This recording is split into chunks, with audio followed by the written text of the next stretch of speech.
A continuación,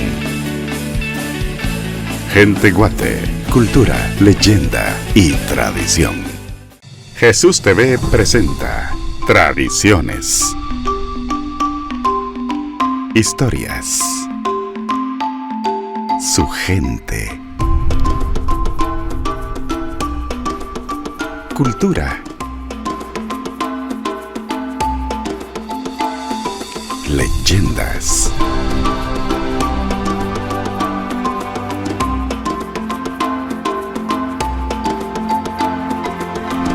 Gente Guate, cultura, leyenda y tradición.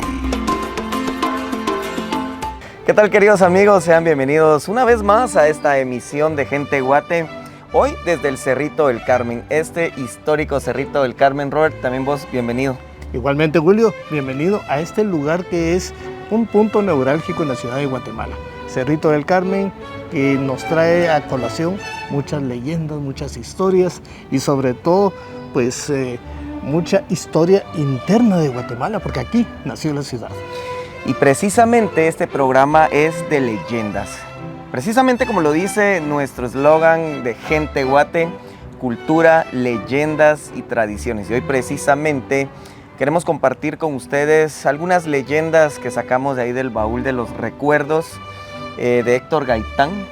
También algunas ilustraciones de Juan Pablo Gaitán, ¿es verdad? Nieto de Héctor Gaitán. Hijo de Héctor Gaitán, ya lo estoy haciendo más viejito.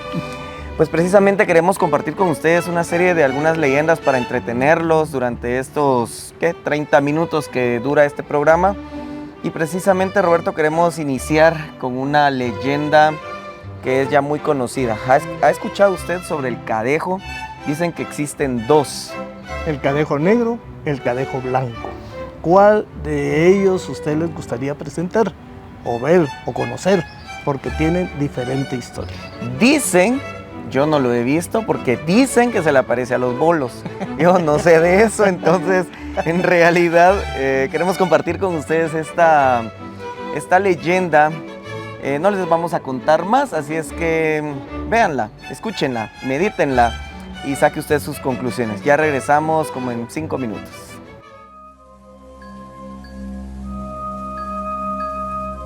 Uno de los rincones más emblemáticos del centro histórico de la ciudad de Guatemala lo constituye el pasaje Aycinena. Allí, hace más de un siglo, funcionó una improvisada sala de cine en uno de sus apartamentos, y que fue prácticamente el primer cine donde se proyectó una película a finales del siglo XIX. Hubo excelentes sastrerías, abogados y familias que habitaron los departamentos del segundo nivel, haciendo del pasaje Aycinena uno de los lugares más exclusivos de la nueva Guatemala de la Asunción. Frente al pasaje funcionó por muchos años el que fuera el Cine Excelsior, de gratos recuerdos para la juventud de antaño. Allá por el año de 1951, existió en el pasaje Aycinena un bar muy modesto, al que acudía una clientela selecta. Una noche de octubre, Leandro Camargo salió del bar haciendo ochos, o sea, bien bolo. Había principado a libar desde el mediodía y ya eran las 7 de la noche. Leandro se encaminó a la 9ª calle para abordar un bus, pues vivía por la avenida Juan Chapín. Un perro negro le seguía de cerca. Leandro lo acarició y el perro le lamió la mano. Al llegar al punto, se dio cuenta que ya no habían camionetas, así que no había de otra que emprender la caminata rumbo al Parque Colón.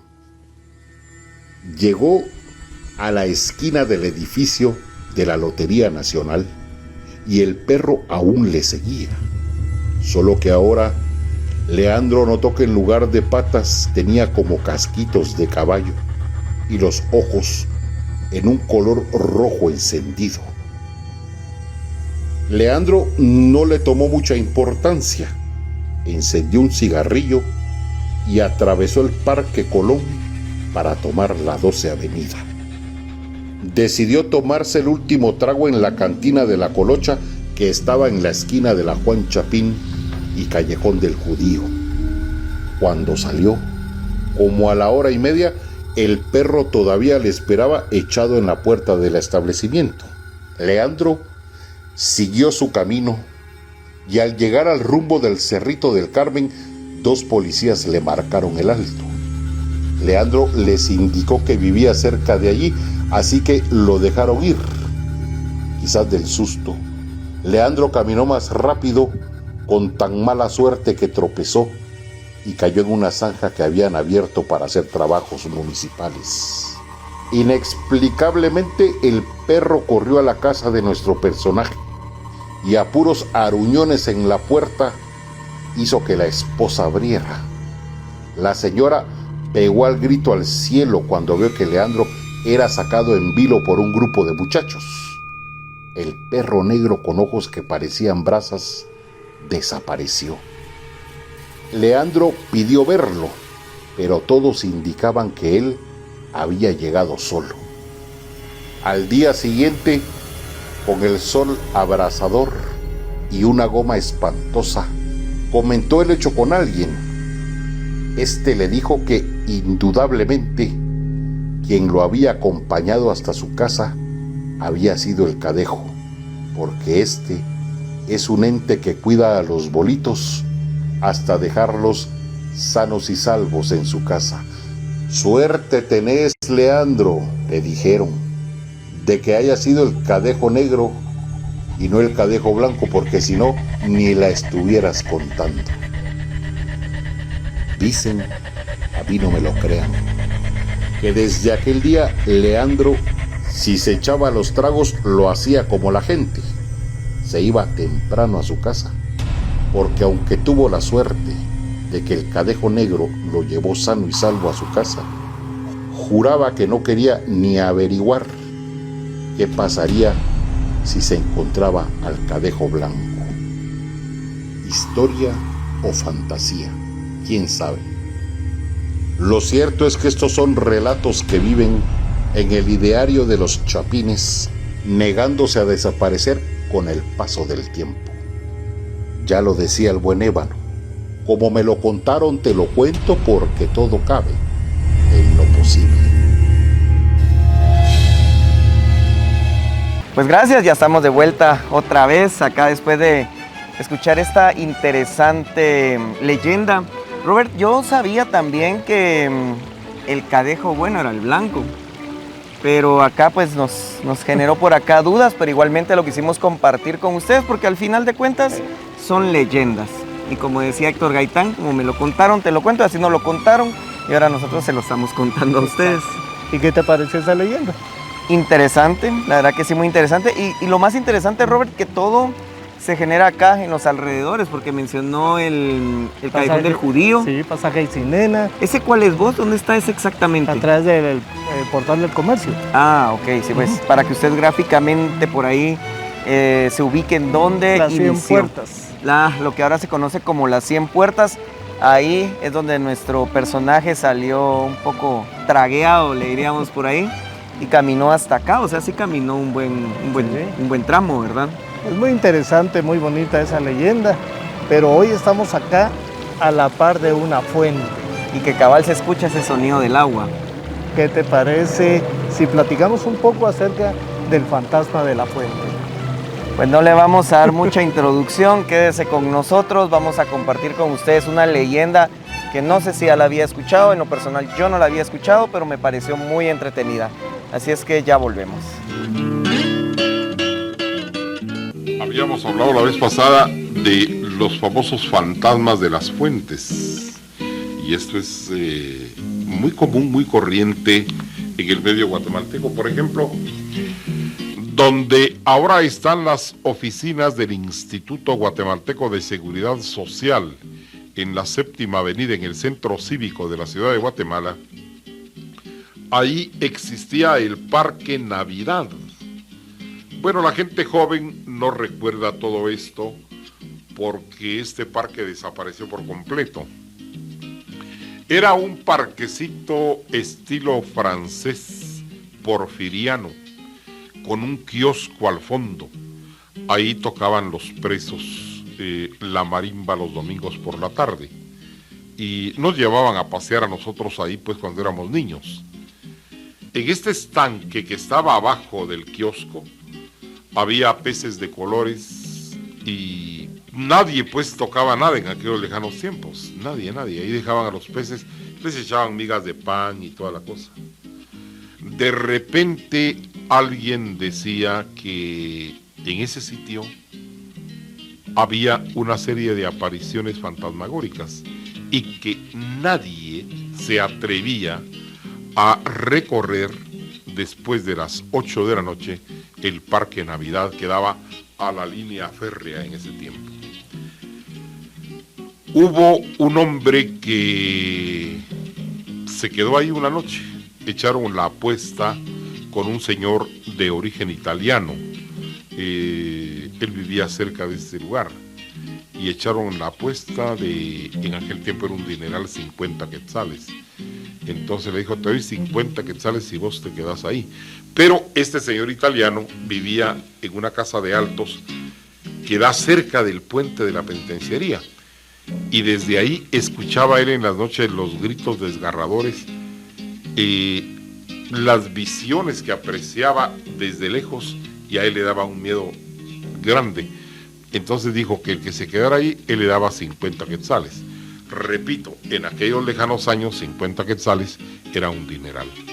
Total de que este hombre, tocado pues por la necesidad, se queda esa noche en el kiosco del Parque Navidad. Al otro día fueron a ver y estaba muerto.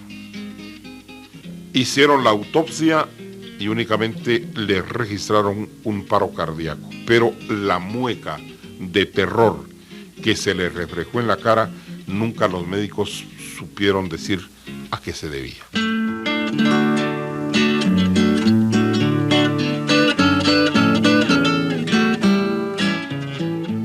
Pues, ¿qué le pareció esta leyenda? Robert, me imagino que vos ya habías escuchado hablar sobre este Parque Navidad.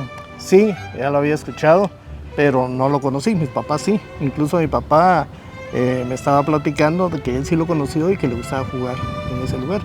Estaba cerca de la penitenciaría, Ajá. a un costado de la municipalidad. Sí, porque cabal ahí mencionaron el Instituto Guatemalteco de Seguridad Social, ahí entre el IX y la MUNI prácticamente, ¿verdad? Sí. Ahí era ese Parque Navidad. Yo había escuchado eso, pero no sabía gráficamente en dónde estaba. Sí, cuando ampliaron pues todo lo que fue la Sexta Avenida, se destruyó todo eso, porque está también el puente de la penitenciaría, que es donde pasaba el tren. Ese puente todavía está. Pues esa leyenda yo no la conocía. Ahora vamos a compartir con ustedes una leyenda que esta sí es mucho más conocida. Sin embargo, Robert, yo no sabía que parte de esta leyenda se había originado aquí nomasito, cuando antes de que existiera este famoso barrio moderno. Sí. ¿Y qué te parecería o cómo sentirías si se te apareciera una muchacha hermosa y que te esté llamando y que de pronto, bueno, seguimos con esa historia? A veces pasa, pero pero bueno, vamos a dejar entonces con ustedes la siguiente leyenda. Ya volvemos.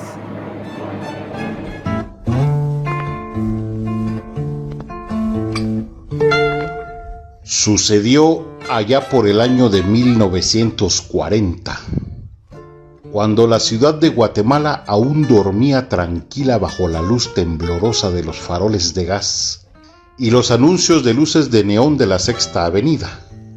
En el eco lejano de alguna cantina se mezclaba la algarabía de la marimba y el gozo de los parroquianos perdiéndose en la noche.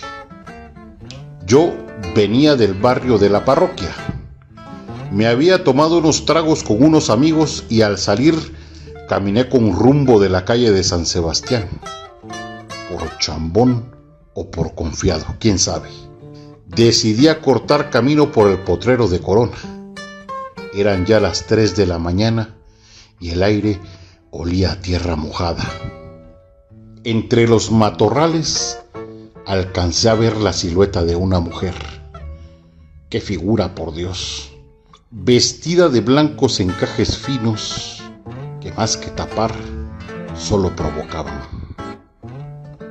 Algo dentro de mí me decía que aquello no era de Dios, pero más por chute e imprudente la seguí.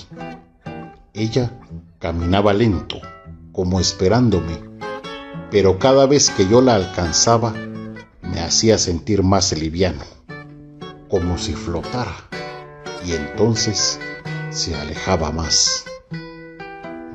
Cuando por fin la alcancé, la tomé del brazo.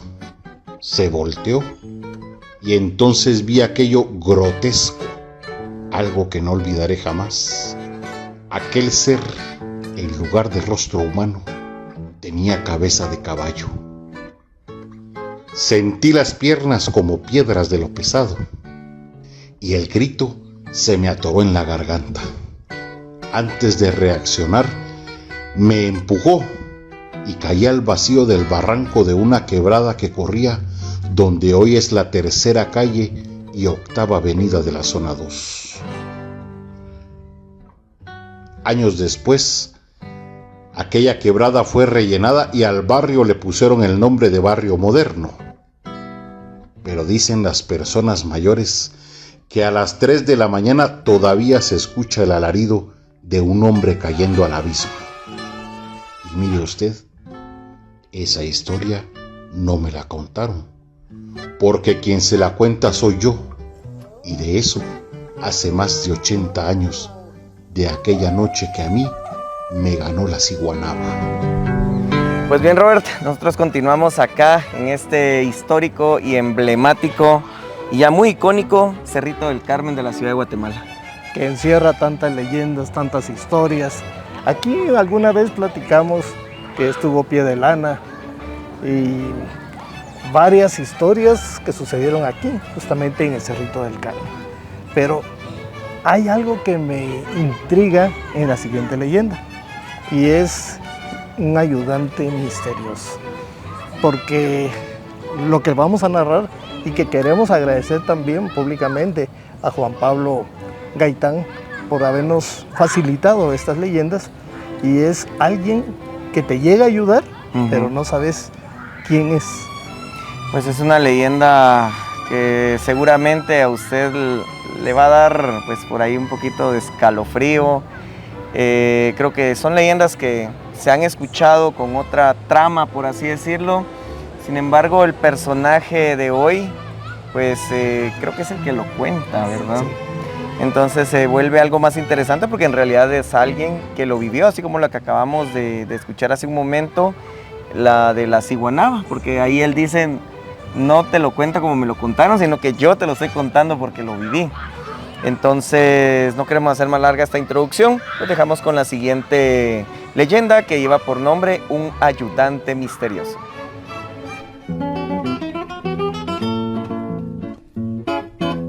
Allá por 1960, en una lluviosa noche mientras los chuchos aullaban al paso de seres que solo ellos ven, muy cerca del callejón de huérfanas, justamente en el antiguo edificio del Hospital General, una enfermera a quien ya no sorprendía nada, empujaba en una camilla rodante un cuerpo tapado.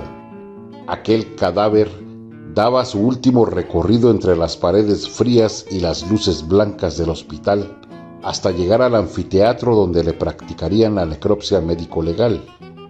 Por supuesto que aquella enfermera previamente había llamado a una céntrica funeraria donde por cada difunto tenía su comisión. Cuando sacaron el cadáver, algunos parientes del finado esperaban en el pequeño corredor del anfiteatro.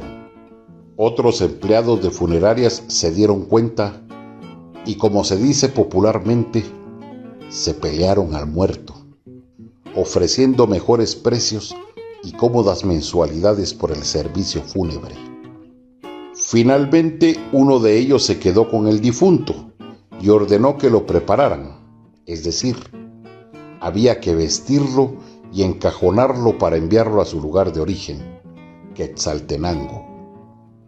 «Mire, Carlos», le dijo el dueño de la funeraria al piloto del carro fúnebre, «necesito que se prepare porque esta misma noche sale para Quetzaltenango a dejar un cadáver». La rutina era la misma: llevar el auto a la gasolinera y hacerle servicio, llenar el tanque y revisar los frenos. Pesadamente salió aquel automóvil negro de la iluminada gasolinera de la calle Martí. Se parqueó frente a la funeraria y el cajón con todo y el difunto fue colocado convenientemente en su sitio. «¿Nadie se va conmigo, mucha?», preguntó Carlos, pero los otros empleados desistieron con una mueca como diciendo: «Yo no, andate vos solo». Las luces de la ciudad ofrecían un espectáculo maravilloso desde el mirador de San Lucas, y las ruedas del auto negro rechinaban en cada curva con rumbo a Quetzaltenango con su cargamento fúnebre. Mucho después, cuando bajaba hacia el puente de Nahualá, tuvo que encender las neblineras porque la bruma era espesa y blanca como la nieve. Carlos iba meditando en el trayecto sobre su vida, sus problemas y proyectos que algún día realizaría si Dios se lo permitía. Sacó del bolsillo de su camisa una fotografía y la besó. Era su hijita primogénita, que adoraba con todas las fuerzas de su corazón. El auto negro tenía una tercera envidiable y subía todas las pendientes con una fuerza enorme, y en las vueltas la estabilidad se sentía perfectamente con el rechinar de los neumáticos. Ya faltaban como 30 kilómetros para llegar a Quetzaltenango, pero lamentablemente no pudo esquivar a tiempo un cráter de esos que hay en esa carretera, dando fin a la vida útil de la llanta izquierda de atrás. Inmediatamente frenó y bajó a verificar la avería, notando que efectivamente la llanta se había echado a perder.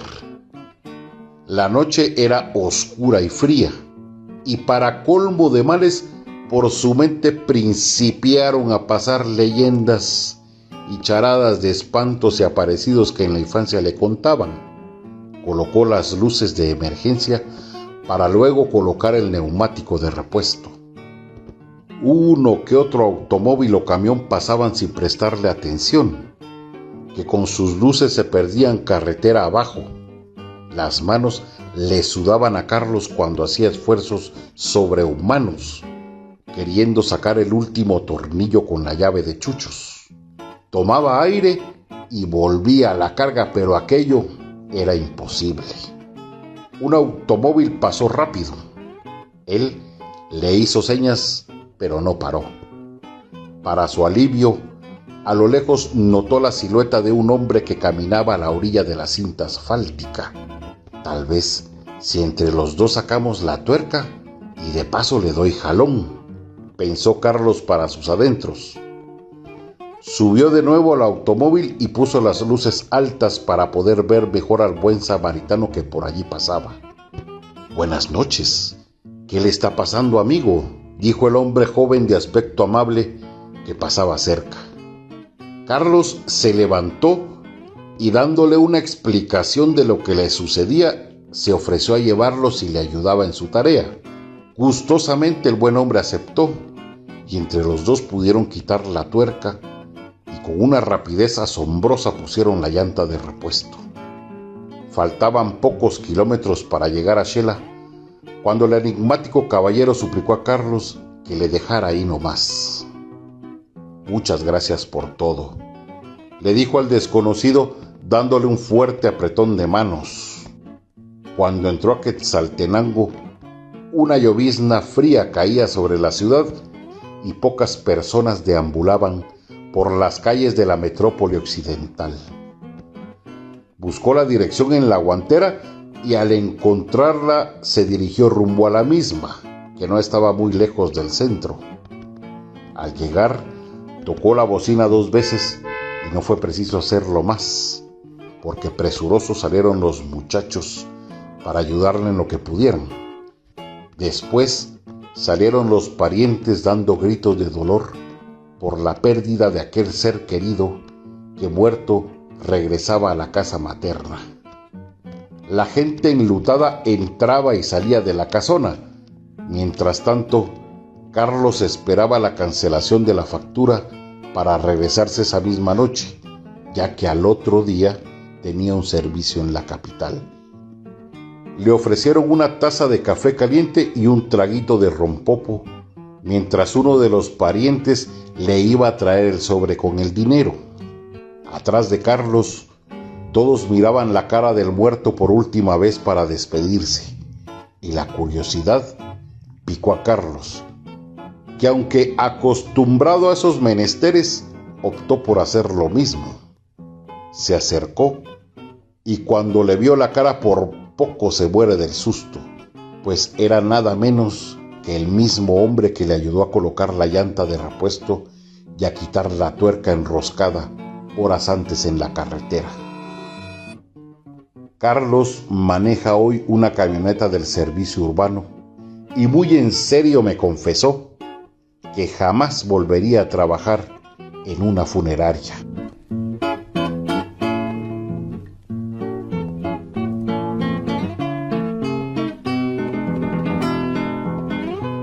Pues definitivamente cuando estaba revisando este material, Robert, y al escuchar esta leyenda, aunque me imaginaba ya el desenlace, pero sí me dio como cierto sentimiento así como de miedo, porque a veces hemos pasado penas en la calle, algún accidente, una llanta que se explota precisamente en medio de la medianoche, valga la redundancia.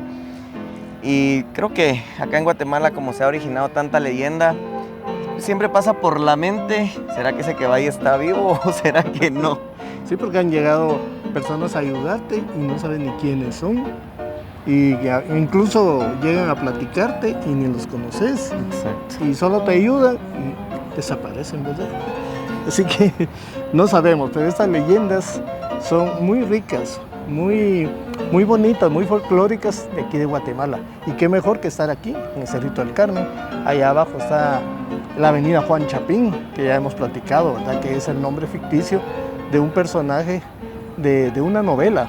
Pues ¿a usted qué le ha parecido este programa? Coméntenos ahí en nuestras redes sociales o directamente en los comentarios de este video de YouTube o en las redes sociales del canal también, porque también transmitimos en las redes sociales de Jesús TV, en las redes sociales propias de Gente Guate y por supuesto que en televisión abierta con la señal de Jesús TV. Y queremos agradecer nuevamente a Juan Pablo Gaitán, quien finalmente nos ha proporcionado eso. Quiero comentarte que cuando lo contacté, yo vi su página, ¿verdad? JP Gaitán. Así está, ustedes lo pueden buscar también, tiene muy bonitas leyendas. Inmediatamente platicamos de la amistad de Héctor Gaitán con mi señor padre. Y abrió las puertas. Sí, claro, Roberto me dice, puedes usarlas con todo el permiso y vamos a seguir produciendo más. Pues muchísimas gracias, Juan Pablo, de parte de Gente Guate, te mandamos un fuerte estrechón de manos, de verdad que gracias a tu trabajo y también con la ayuda de la inteligencia artificial, pues ahora podemos hacer que estas leyendas ya uno no solo se las imagine, sino que ya le podemos poner cierta cara al Cadejo, a la Ciguanaba, a los personajes que pudimos escuchar y ahora ver gráficamente. Así es que gracias, Juan Pablo, nuevamente, y gracias también a ustedes por el favor de su sintonía un martes más. Siempre les dejamos por ahí el recordatorio para que nos sigan en nuestras redes sociales como Gente Guate, que aparece acá abajo, tanto en Facebook, Instagram y por supuesto que en YouTube usted puede ver ahí nuevamente todos los programas, ya más de 100, ¿verdad, Robert? Sí, más de 100. Aquí iniciamos Gente Guate, en el Cerrito del Carmen. Y hoy nuevamente, creo que es como tercera vez que venimos, y no nos cansamos porque es un lugar paradisíaco. Yo le he dicho a Robert, él usa bastante esa palabra paradisíaco, pero creo que usted también ya la tiene por ahí familiarizada, como varios términos y varias cosas que decimos acá en Gente Guate, cultura, leyenda y tradición. Así es que si Dios nos lo permite, nos encontraremos nuevamente por acá en 8 días para seguir platicando de más Gente Guate. Hasta la próxima. Bueno, me encuentro aquí en el Cerrito del Carmen y soy muy feliz de encontrar a Gente Guate, que sigo con mucho gusto desde Italia, que nos traen noticias y buenos programas de vida, porque siempre, aunque sí son historias, pero nos conducen a Dios. Y bueno, pues es un puesto maravilloso aquí donde los he encontrado y me ha dado mucho gusto a punto de conocerles en persona, visto que solo sus documentarios he escuchado y he mirado y me gustan, me fascinan mucho. Y bueno, que sigan adelante porque todas las historias, por lo que sea, nos conducen hacia Dios. Entonces digo que este programa siga adelante transmitiendo cosas maravillosas que Dios ha creado y que sigan adelante y che Dio vi benedica, che possiate portare avanti le anime que vi ascoltano. Ahora lo voy a traducir. Que Dios los bendiga a todos y gracias también por llevar esta palabra, estas cosas muy maravillosas a las personas que conducen las almas a Dios. Gracias por todo. Feliz día.